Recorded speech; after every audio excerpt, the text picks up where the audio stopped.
안녕하십니까. 평택촌놈 주식TV 봉천생 이강민입니다. 종목 분석. 오늘은 코스닥 반도체 업종에 있는 원익 IPS에 대해서 살펴보도록 하겠습니다. 자, 원익 IPS 같은 경우에는 반도체 장비주라고 보시면 됩니다. 반도체 업종이고요. 그리고 반도체, 디스플레이, 태양광 관련한 장비를 제조하는 기업이고요. 큰 흐름에서는 역시 반도체 장비 업종의 흐름과 같이 한다, 그렇게 보시면 될 것 같습니다. 그래서 반도체 장비주들 그런 종목들과 같이 움직인다고 보시면 될 것 같고요. 어쨌든 그런 흐름으로 움직임이 나오고요. 큰 틀에서 봤을 때는 역시 코스피의 삼성전자나 하이닉스 이런 종목들을 참고하시면 될 것 같죠. 반도체 업황이 상당히 중요하다, 그렇게 볼 수가 있겠습니다. 물론 그런 면이 있습니다. 반도체 업황이 조금 좋지 않다고 하더라도 장비라든지 이런 것들이 수주가 늘어난다고 하면 실적이 좋아질 수는 있겠죠. 그런데 큰 틀의 어떤 흐름에 있어서는 반도체 업황이 상당히 중요하다, 그렇게 볼 수가 있겠습니다. 그래서 어떤 최근에 반도체 업종의 흐름을 감안했을 때는 지금 같은 경우에는 좀 정체된 흐름이다. 그리고 역시 고점에서 내려오는 그런 흐름이다 볼 수가 있겠죠. 반도체에 대한 수요는 꾸준합니다. 그리고 이 반도체 장비주들도 꾸준한 흐름을 보일 가능성이 높아요. 그런데 어떤 주가의 어떤 측면에서는 역시 추세적으로 상승하던 그런 추세는 끝났다, 그렇게 보시는 게 맞을 것 같고요. 가격 멜트가 제대로 발생을 했을 때는 다시 갈 수도 있겠죠. 그런데 현재까지는 아직까지 그럴 정도의 흐름이 나오기는 어렵고요. 그리고 또 반도체의 어떤 흐름 이런 것들을 봤을 때는 당분간 좀 부침이 있을 가능성이 높기 때문에 추세적으로 움직이기는 조금 어렵다, 그렇게 보실 수가 있을 것 같습니다. 자, 조금 더 자세히 살펴보도록 하겠습니다. 네, 원익 IPS죠. 반도체 업종인데요. 자, 이게 원익 IPS 같은 경우에는 좀 재밌는 면도 있어요. 이게 원익그룹주들이죠. 원익홀딩스라든지 원익, 또 원익 머티리얼즈, 이런 기업들이 움직임이 나올 때 테마처럼 같이 움직이는 그런 경향도 있는데요. 어쨌든 큰 틀에서는 반도체 장비주들의 어떤 흐름과 같이 간다, 그렇게 보시면 될 것 같습니다. 기업 흐름이 굉장히 좋죠. 반도체 장비 업종이 좋았어요. 2017년 이때가 최고 좋은 흐름을 보였다가 이후에 조금 이제 영업이익이라든지 이런 것들이 좀 떨어지는 흐름이죠. 사실 실적은 조금 늘어날 수 있다고 보는데 이 실적 영업이익이라든지 이런 것들이 좀 떨어지는 흐름이 나오고 있어요. 그래서 이익면에서 순이익이라든지 이런 쪽에서는 조금씩 정체되고 내려가는 그런 흐름이 나올 가능성이 높다. 물론 수요가 폭발한다고 하면은 또 달라지겠지만은 지금으로서는 그럴 가능성은 좀 떨어진다, 그렇게 보고 있고요. 자, 시가총액도 1조가 넘어가는 기업입니다. 상당히 좀 우량한 기업이다, 그렇게 볼 수가 있겠죠.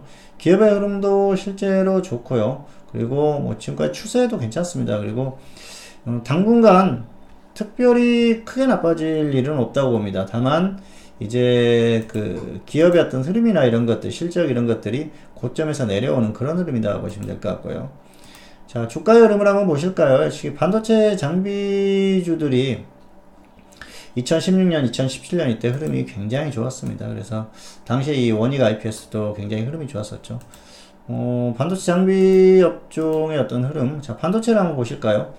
2014년이 저점이었었죠. 그 이후로 꾸준히 갔습니다만 역시 이 반도체 장비 업종이 본격적으로 갔던 게 2016년, 17년 이때 흐름이 굉장히 좋았어요.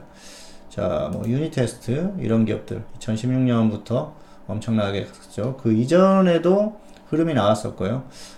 반도체의 어떤 좋은 사이클 그런 것들이 이때부터 이어졌었거든요. 그러면서 역시 장비의 수주라든지 이런 것들이 크게 늘어났었던 그런 흐름 아닙니까? 자, 테스나 이런 기업도 마찬가지죠. 2016년 이후에 정말 반도체 장비주들이 폭발하는 그런 흐름이 나왔었어요.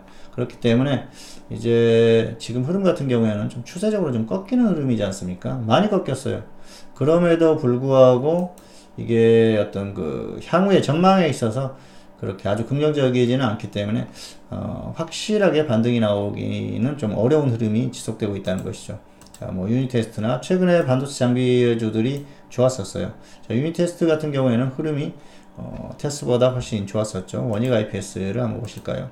원익 IPS는 2017년 11월이 고점이었습니다. 그래서 전반적으로 장비주들이 2017년까지 쭉 가다가 이제 꺾이는 그런 흐름들이 많이 나왔습니다. 그래서 지금은 그런 흐름의 어떤 연장선에 있다. 그렇게 보시면 될 것 같고요.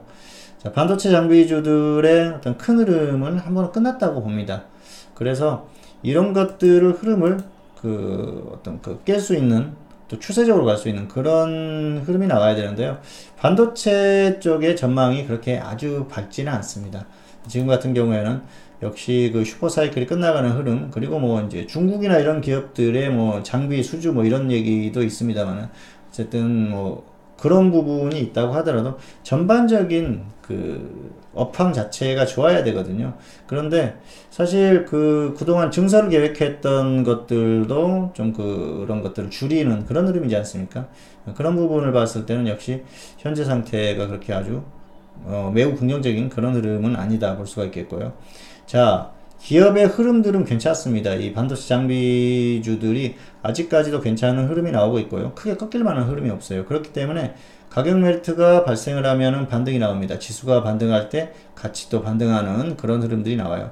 최근의 흐름도 보면 그렇지 않습니까? 원익 IPS, 뭐 10월 이후에 반등, 그리고 또 1월 이후에 이런 반등이 나왔어요. 시장이 반등이 나오면 이런 흐름들이 나와요. 자, 유니테스트 1월 이후에 강한 반등이 나왔었죠. 그리고 자, 테스 이런 기업들, 반도체 장비주들이 굉장히 많습니다. 그런데 뭐 다른 이 세 가지 종목만 보고 있습니다. 뭐 대표적인 종목이라서 보는 건 아니고요. 뭐 우리가 이제 자주 이렇게 언급했던 그런 종목들이기 때문에 보는데요. 이 지수가 반등할 때 반등이 나오는 그 정도 수준이에요. 사실 정말 기업 그 업종의 흐름이 좋다 했을 때는, 업황이 좋았을 때 한다면은 강하게 계속 갈 수가 있겠죠. 지금 조정을 충분히 받았기 때문에. 그런데 업황 자체가 그런 흐름이 아니기 때문에 그 정도의 어떤 흐름 자체가 나오지 않는다는 것이죠. 결국은 단기 반등에 그칠 가능성이 상당히 큽니다. 최근에 어떤 수급적인 흐름을 보면은 역시 기관이 매수를 해주면서 조금 반등이 나오는 그 정도 흐름인데요. 그렇다고 하더라도 이게 어떤 낙폭이 큰 데에 따른 단기적인 수급 유입 정도로 볼 수가 있겠고요. 추세적으로 갈 만한 그런 수급이 유입되기에는 좀 어려운 장세나 업황의 흐름이 아닌가 생각을 합니다. 그리고 단기적으로도 이 정도면은 충분히 반등이 나왔어요. 뭐 50% 이상 반등이 나왔지 않습니까? 그렇기 때문에 단기 반등으로는 충분하다, 그렇게 볼 수가 있겠습니다. 그리고 단기적으로 봤을 때도 사실 지금은 매력이 없죠. 여기에서 자, 확실하게 조정을 받습니다. 그러면은 자, 이런 상태에서 지수가 여기에서 버티고 다시 간다 그랬을 때는 여기에서 접근해 볼 만하죠. 뭐 2만원 정도 이하로 내려갔을 때는. 그런데 지수가 빠지고 계속 빠질 것 같은 상태에서 주가가 조정을 받는다 그랬을 때는 굳이 무리해서 접근할 필요가 없습니다.